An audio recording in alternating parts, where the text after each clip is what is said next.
Le Covid-19 est un virus identifié en Chine en décembre 2019 qui provoque une infection respiratoire fébrile. Les symptômes évoquent principalement une infection respiratoire aiguë avec de la fièvre, une toux ou un essoufflement. Les personnes âgées, les personnes malades déjà touchées par des maladies chroniques sont plus susceptibles d'être concernées par des formes sévères de ce nouveau coronavirus. La circulation du coronavirus dans notre pays nous oblige à connaître, à appliquer et à diffuser l'information sur les gestes barrières et les bons réflexes. Je me lave soigneusement les mains pendant au moins 30 secondes, le plus souvent possible, et à chaque fois que j'entre au domicile d'une personne âgée. Dans les transports en commun, les lieux publics, je garde mes distances. Et si je touche des surfaces ou des objets dans des lieux collectifs, je me lave les mains ou j'utilise une solution hydroalcoolique.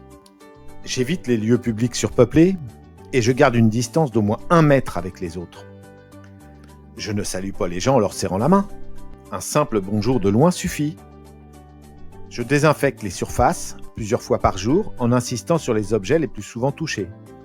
Enfin, j'aère le logement plusieurs fois par jour.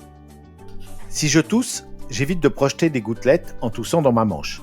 Si j'éternue, j'utilise un mouchoir en papier que je jette aussitôt dans la poubelle.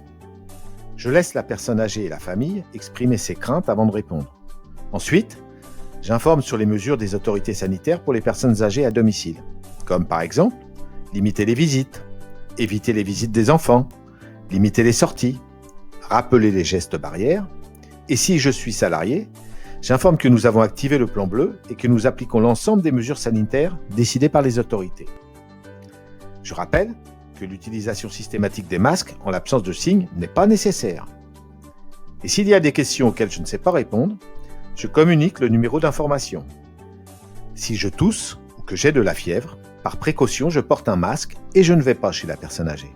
J'appelle mon médecin, je peux aussi avoir accès à une téléconsultation qui décidera des mesures à prendre.